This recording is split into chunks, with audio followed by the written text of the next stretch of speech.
Olá, estamos aqui com o projeto Explorando o Espiritismo, a minha relação com o mundo, dando continuidade ao tema Alerta. E hoje nós vamos falar do seguinte tema: cuide da sua doença. Eu vou me basear na leitura do capítulo 13 do livro Perispírito, de Zalmino Zimmermann, ok?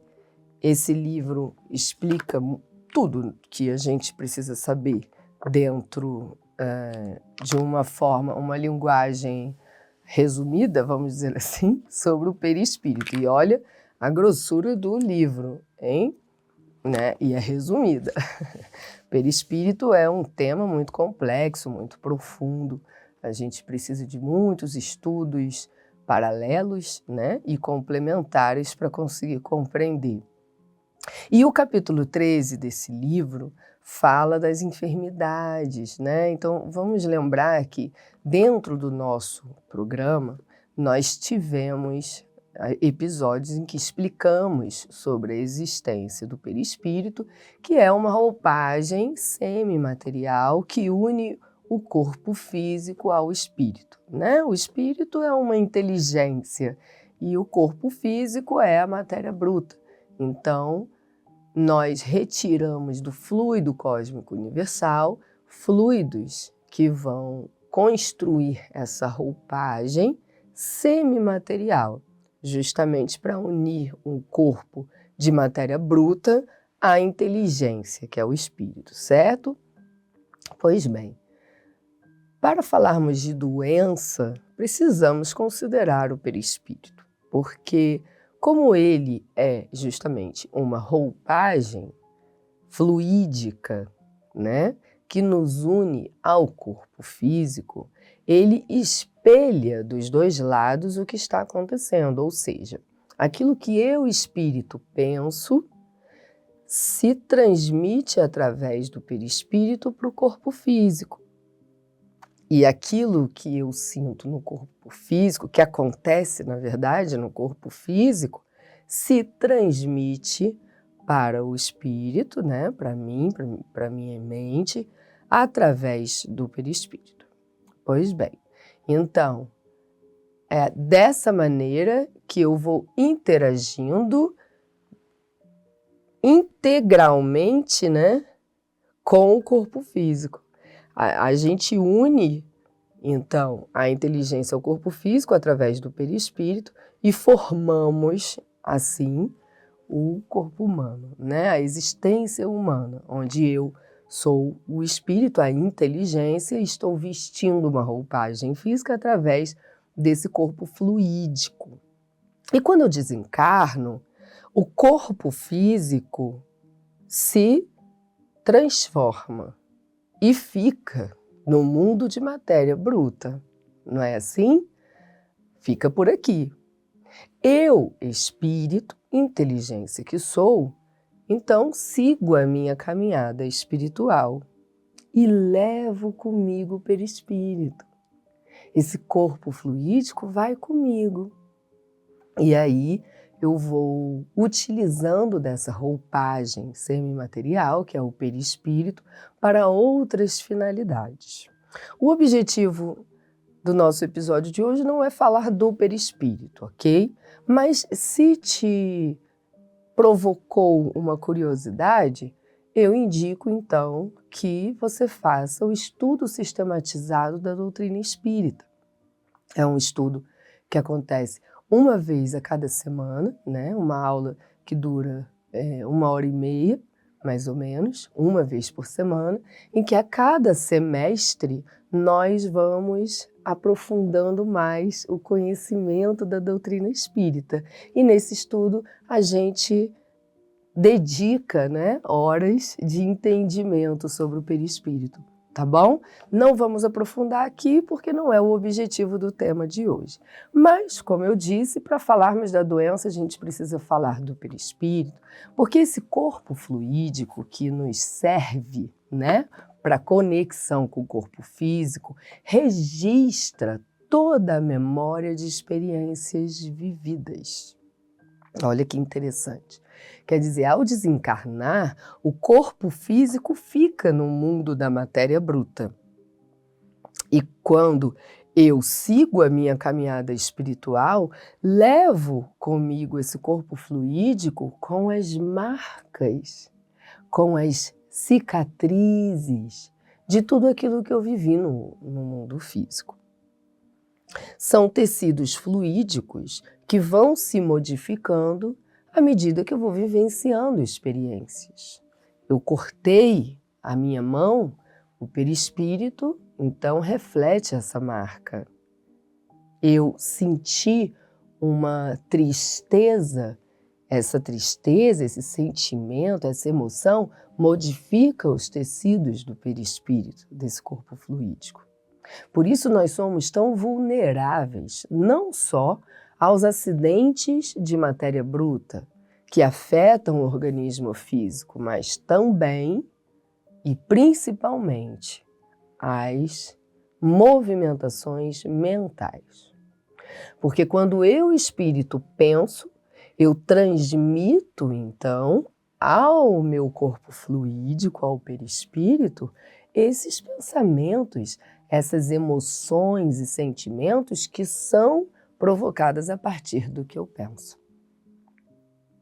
Por isso, há momentos na vida em que a gente não consegue a cura da doença, a não ser que trabalhemos a mente. Por isso, cada vez, a ciência vem nos comprovando que os bons pensamentos favorecem a cura. Nós somos espíritos criados por Deus, portanto, toda a nossa composição é de amor, deriva dos atributos divinos. Então, tudo que fere o amor nos machuca. Desconstrói os tecidos harmoniosos fluídicos que nos causam bem-estar.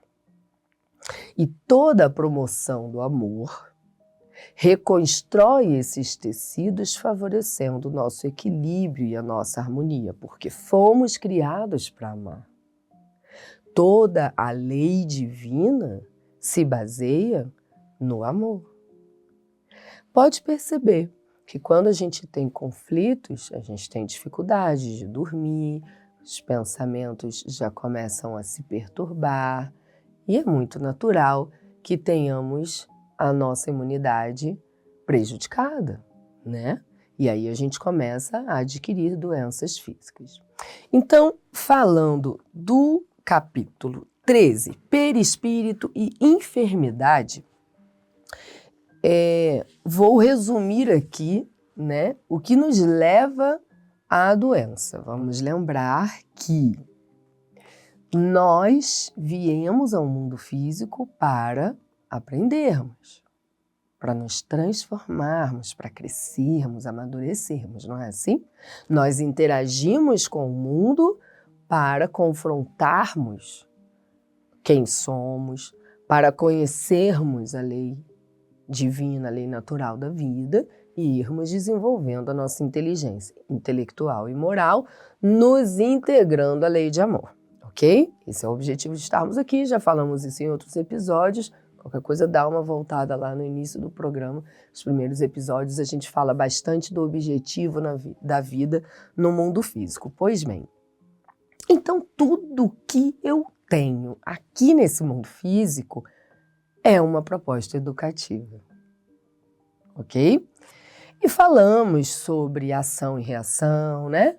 A lei de causa e efeito, quando nós estávamos falando da lei de conservação, que é uma das leis morais, né? Uma das leis naturais da vida, que também foi tratado em um dos nossos episódios. E aí, então, nós somos elucidados de que as doenças podem vir com diversos objetivos, ok? Que nessa literatura está resumido da seguinte forma: pode vir com o objetivo kármico. O que é o objetivo kármico? Em vidas anteriores, eu tive atitudes, condutas e posturas que destruíram a minha roupagem física. maltrataram a roupagem física que eu utilizava na época, o corpo físico. Como eu disse, machuquei o corpo físico, movimentei, né? Modifiquei os tecidos fluídicos do perispírito. Fica-se a marca. Então, quando eu vou para a próxima encarnação, se eu ainda não promovi a cura dessas marcas, na próxima encarnação, essas marcas então se imprimem no novo corpo físico, ok?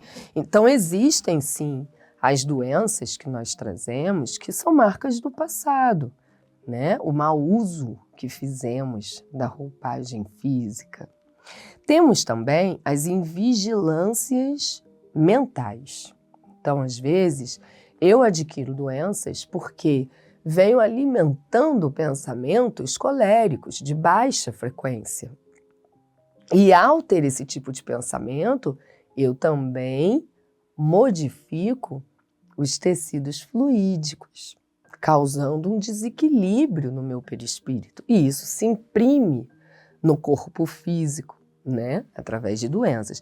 Temos as tensões psicológicas, né? Questões que vão nos causando uma tensão, e essa tensão também se transmite, embora seja mental, né?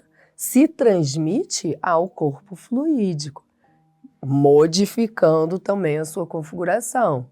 E esse desequilíbrio, né, causado nos tecidos fluídicos se imprimem no corpo físico através de doença. Temos também as influências psicoambientais. Então, às vezes, a gente até está bem, está em equilíbrio, está tendo condutas que nos favorecem, nos promovem bem-estar, mas a depender do que acontece ao redor, somos provocados, né? Psicologicamente, emocionalmente, e a depender de como reagimos a essas provocações, promovemos também os desequilíbrios nos tecidos perispirituais, que se imprimem no corpo físico como doença. Temos as ocorrências acidentais, né? O que aqui está como ocorrência acidental considera-se o mau uso que eu faço da roupagem física, ok? Os abusos, né, da alimentação, ou de condutas que exageram no consumo do que o meu corpo físico me oferece, causando desequilíbrios, né? Tem também os acidentes que são parte das nossas provações, experiências que a gente precisa vivenciar e que acaba também deixando marcas, né? Ou seja, tem os acidentes que estão dentro da providência divina e tem os acidentes que são fruto do nosso livre-arbítrio. Tudo deixando marcas que se imprimem no corpo físico como doenças. E as obsessões, né? Porque, lembrando, já falamos inclusive isso também em episódios anteriores, que o processo obsessivo começa a partir de uma porta que eu abro. E como é que eu abro essa porta? Baixa frequência. Pensamentos de baixa frequência, conduta de baixa frequência, né? Então, sempre modificando. No processo obsessivo, existe uma potencialização, porque além dos meus pensamentos de baixa frequência, eu passo também a sofrer influência de um irmão que me persegue, com atitudes repetitivas e continuadas, então aquilo vai se agravando. Pois bem, cuide da sua doença. Por que cuidar da minha doença? A doença é uma proposta divina nas nossas vidas. É uma grande aliada nossa, porque ela vem corrigir rumo. A doença é a materialização dos desequilíbrios que estão presentes em nós. E aí, vamos considerar todos os tópicos, né, que eu apresentei, baseado nessa passagem, nessa literatura, em que nos explica as possíveis origens, certo? São diversas as origens, mas toda doença é a materialização de um desequilíbrio que está presente em nós. Por isso a doença é uma grande aliada no nosso processo de transformação. Ela vem dissipar esses desequilíbrios que estão no perispírito. Porque quando a doença, esse desequilíbrio, sai da minha mente, sai das marcas perispirituais, se materializam no corpo físico, eu começo a cuidar do corpo físico, eu começo a cuidar da doença. Eu começo a buscar as causas, reflito sobre, e é muito natural que eu precise de uma mudança de conduta para conseguir conquistar a cura. Essa é a proposta divina. Que através da doença tenhamos a motivação, o impulsionamento para a mudança de conduta. A doença vem dizer, corrige rumo. Para de vir para cá e vem para cá agora. Porque você foi criado, meu filho, para ser feliz. E esse caminho que você está seguindo irá lhe causar grandes prejuízos. Então vamos corrigir o rumo para que você continue conquistando a sua inteligência, a sua liberdade de espírito e se encontre cada vez mais com a felicidade para a qual eu te criei, né? Então, temos que cuidar da doença não como uma maneira de livramento, porque é muito comum, a doença vem, a gente muda de conduta, a gente muda de comportamento para adequar a cura. Quando a doença vai embora, ufa, me livrei. Aí eu volto para o comportamento anterior. Por isso, depois eu acabo repetindo. Essas doenças se repetem, porque não houve 100% da cura nos tecidos fluídicos que representam a minha história. Então, independente dos motivos, se é kármico, invigilância mental, tensões psicológicas, influências psicoambientais, ocorrências acidentais ou obsessão, independente do motivo, sempre estamos sendo chamados para a educativa da mudança de conduta. E aí é legal que quando a gente é tomado por uma doença, temos a seguinte reflexão: que conduta essa doença está me solicitando para a cura? O que ela pede de mim? É isso que Deus está me convidando a fazer para corrigir o rumo. Agora, tem situações que possuem marcas tão profundas na gente, por repetições de comportamentos de muitos anos, às vezes até de muitas encarnações, em que repetimos os mesmos comportamentos. As marcas no nosso corpo fluídico, às vezes, estão tão profundas e tão presentes que a gente vai precisar vivenciar várias dissipações, ou seja, o perispírito vai imprimir no corpo físico essa marca.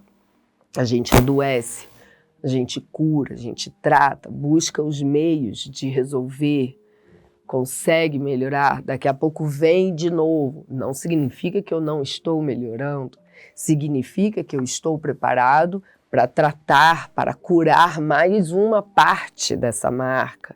E aí eu trabalho naquilo, aquilo se vai, daqui a pouco vem outro, e aí lá vou eu de novo me dedicar àquilo. Então, precisamos ressignificar o entendimento da doença, porque às vezes a gente sente revolta diante da doença. A gente acha que é punição, que é uma falta de privilégio, que é um abandono divino. Quando, na verdade, quando ficamos doentes, é o momento em que estamos prontos para curar as chagas existentes em nós. Muitas das doenças que não temos não significa que não teremos. Porque Deus, em sua justiça e bondade, somente nos põe à frente daquilo que temos capacidade de lidar. Isso está lá na lei de liberdade, onde nos ensina que quanto maior o conhecimento, maior a liberdade e maior a responsabilidade, né? Então Deus nos protege daquilo que ainda não temos condições de lidar, porque, de novo, a proposta não é a dor, a proposta é a educativa. Então, se eu não estou pronto para aprender com aquilo, de que adianta eu vivenciar aquela experiência, ok? Pois bem, então, tudo que eu vivo é porque eu estou pronto para aquilo. Significa progresso, entende? Você ter uma sequência de doenças ou uma doença duradoura não significa atraso, significa prontidão, significa maturação. Você está pronto para se curar de questões que você vinha trazendo de comportamentos anteriores e que, com o amadurecimento adquirido, você já consegue transformar. Então, se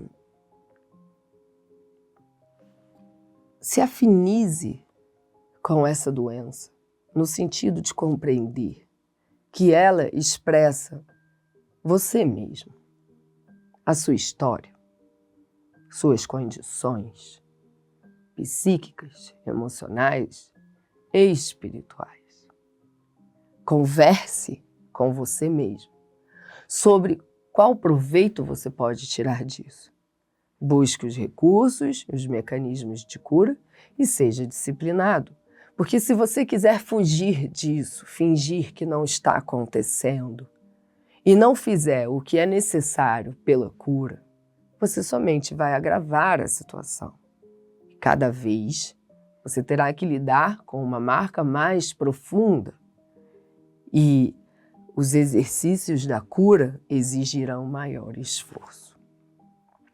Para concluirmos, eu leio então uma parte desse capítulo que diz: mesmo se reencarnarmos com predisposições mórbidas, sempre guardaremos a possibilidade de melhorar nosso estado perispiritual, através de uma mudança de comportamento, à luz do ensino de Jesus, que nos indica que o amor cobre uma multidão de pecados.